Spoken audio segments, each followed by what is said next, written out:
go! Aujourd'hui, petite vidéo lecture, ça faisait super longtemps que j'avais pas fait une vidéo lecture sur cette chaîne. À la base, les livres dont je vais te parler, je voulais te les présenter tout simplement dans ma vidéo Mes amours du mois d'avril.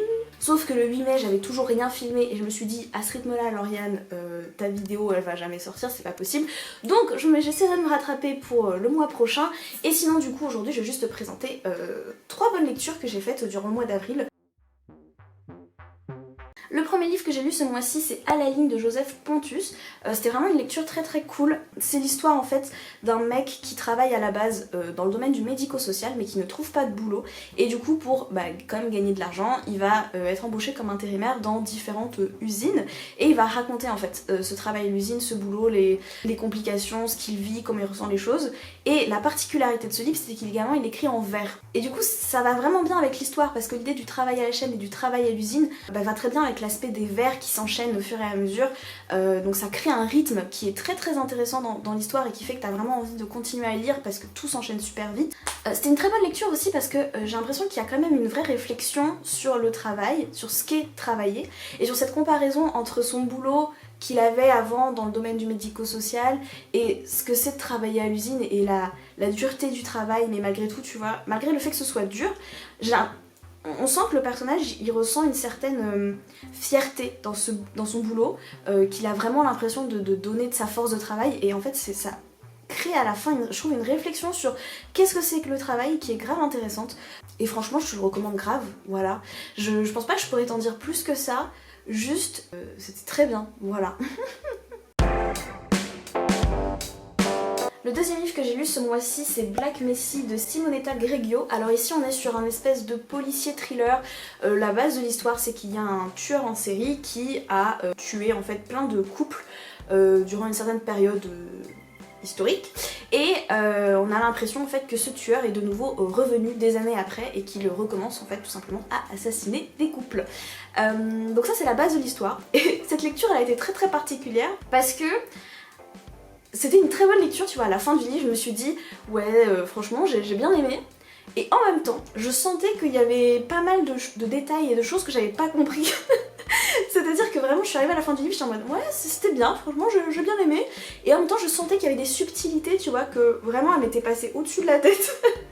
Et bon, imagine du coup si j'avais tout compris, je pense que ça aurait été une lecture encore plus incroyable.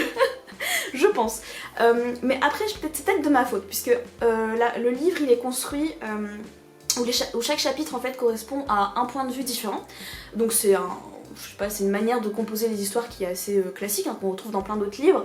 Mais du coup ce qui fait qu'au tout début de l'histoire t'as plusieurs points de vue et j'étais vraiment perdue en fait parce que du coup forcément au tout début les points de vue t'as l'impression qu'ils sont pas du tout liés entre eux. Mais je sais pas si j'étais juste pas assez concentrée mais du coup j'avais un peu de mal à rentrer dedans et vraiment j'étais en mode mais je comprends rien, ça me saoule, tu vois. Donc déjà on partait mal. Mais au fur et à mesure les points de vue commençaient à se regrouper parce que j'ai persisté quand même dans ma lecture et je me suis dit ah si c'est bon, je commence à voir ce qui marche avec quoi.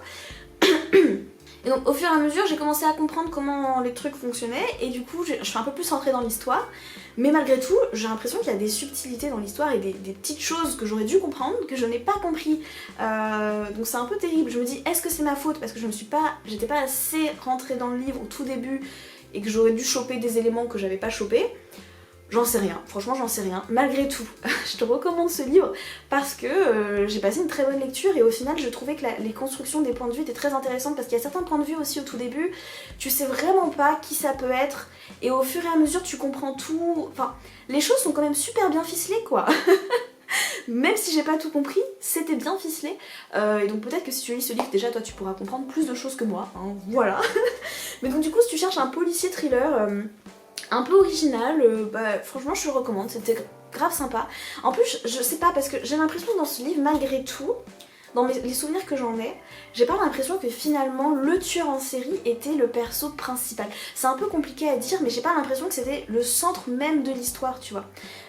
Il y a 2 autres personnages principaux dont un policier et un autre mec qui à un moment donné va être un peu... Est-ce que c'est un spoil si je dis ça? Bon je vais pas le dire, bon...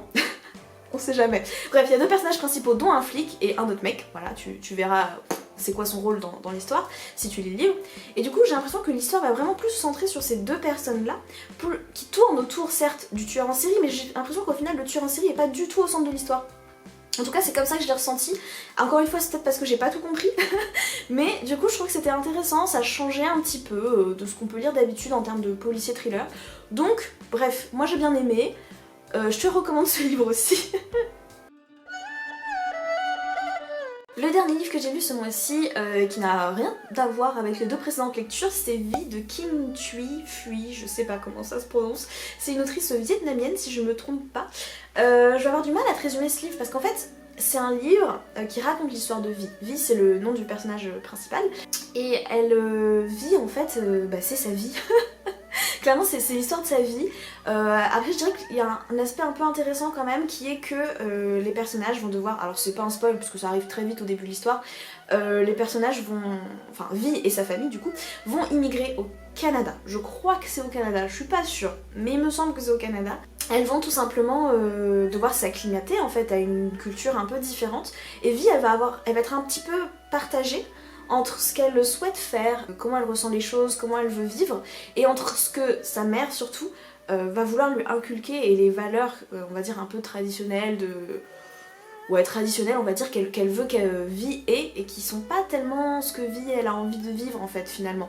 Et elle est partagée finalement entre ce qu'elle souhaite faire, comment elle veut vivre et comment satisfaire finalement ce que sa mère attend d'elle. C'est un peu ce partage là qui va être intéressant je trouve à voir, puisqu'on va avoir d'un côté un aspect peut-être une vie un peu plus occidentale contre une vie plus vietnamienne traditionnelle, je sais pas, en fait en soi je n'y connais rien à la culture vietnamienne, mais j'imagine que c'est, voilà, l'idée c'était ça, tu vois, de faire un paradoxe entre les deux. J'arrête pas de bouger mes mains partout, je suis désolée. Mais bref, tout ça pour dire que c'était une lecture très douce, très cocon. Moi j'aime beaucoup les petites lectures comme ça. Clairement c'est pas un livre avec beaucoup d'action, hein. Si tu veux un livre avec de l'action, du suspense, etc. Va voir le livre précédent, tu vois, mais pas celui-ci. Celui-ci c'est vraiment un livre doux, tu vois, genre c'est un récit de vie. Moi j'aime beaucoup les livres comme ça, hein. J'aime bien les livres aussi où il se passe pas grand chose, mais juste t'es bien dedans, t'es plongé dans la vie d'une personne et c'est juste, c'est beau en fait, moi j'aime bien, voilà. Mais je sais qu'il y a certaines personnes qui aiment pas ça, qui préfèrent les livres avec beaucoup d'action, il se passe vraiment beaucoup de choses. Ce livre c'est pas ça, voilà, c'est pas ça, même s'il se passe des choses hein, bien sûr, parce que sa vie n'est pas toute plate, mais c'est pas un livre d'action, voilà. C'était compliqué. Bon bah là c'est la fin de cette vidéo, je sais jamais comment finir les vidéos, c'est une catastrophe. Mais du coup n'hésite pas à liker, à partager, à t'abonner et puis à commenter aussi pour me parler un petit peu de si tu as déjà lu ces livres, si oui qu'est-ce que t'en as pensé, ou si tu les as pas lus est-ce qu'il y en a un qui te fait envie peut-être, j'espère en tout cas. Et c'est tout, en tout cas merci de m'avoir écouté jusqu'ici, moi je te fais plein de bisous et je te dis à la semaine prochaine, bye.